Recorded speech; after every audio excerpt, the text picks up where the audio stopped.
They say that the sun shines on the righteous, which is why it shines on me. In fact, I'm going to the circus. This may not be the big top, this is Circus Workshop. But just look at the children's faces. I'd love to have a go, but sadly, being middle-aged with no talent, I've got to stick to TV presenting.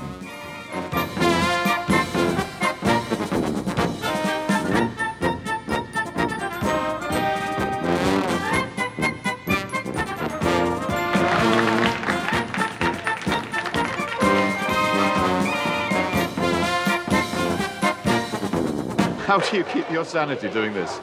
Oh, well, it's very exciting. It's different every single day, and that's what we get the real buzz out of it. 70 kids coming in today with a school party in from Edinburgh, and it really is wonderful to see them at the end of the workshop go out with their eyes shining, excited when they go out, and maybe they've learned some new skills. They've certainly tried some very different skills that they've probably never, ever tried before. When can we expect to see you in the North East? Well, we're coming up to the North East quite shortly, actually, and we're certainly going to be there in February, March 1999. It's going to be really, really exciting. We'll be touring schools from Middlesbrough in the south, right up into Durham, all over to Stockton, Darlington, everywhere. So watch out for us in the North East, because we're on our way, and it is going to be fun, fun, fun.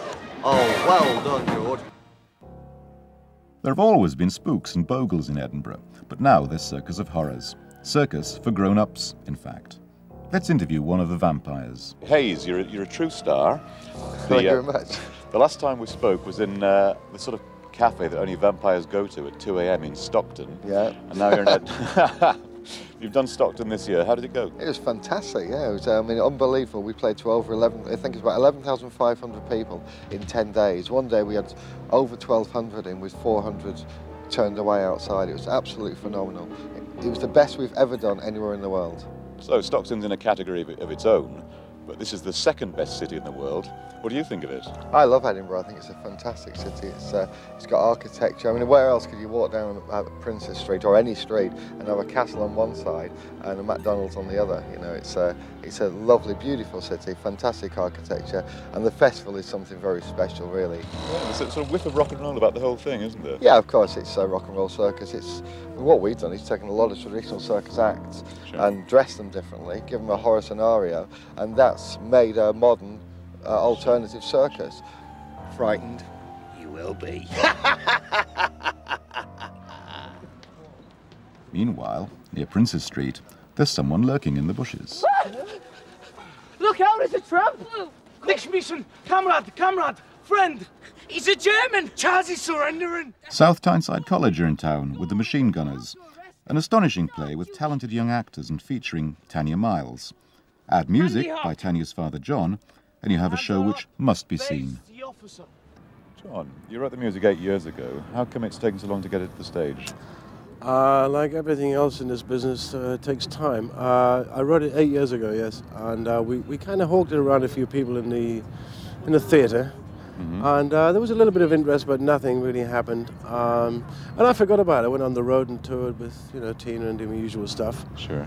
And then Ray Spencer, the director, who was a teacher at a lecturer at South Tyneside College, decided he would like to do something new rather than do the usual sort of production of Jason and all that stuff.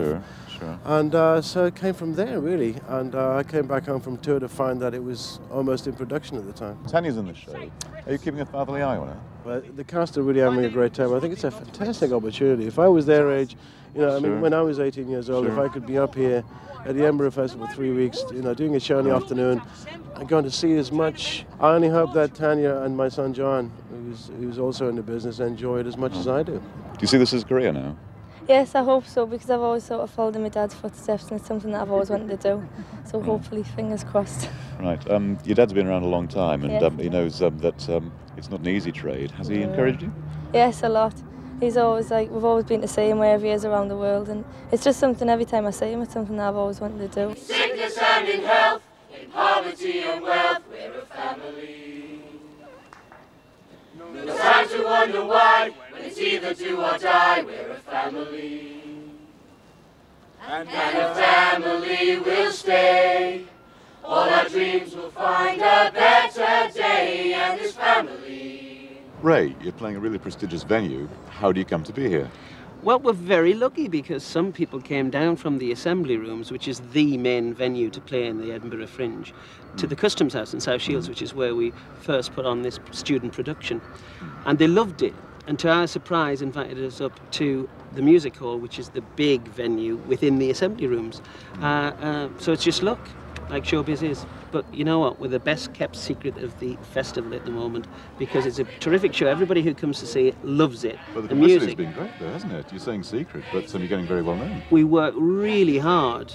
The students are out on the streets. I mean, there's 1,097 shows to see in Edinburgh, and we're one of them.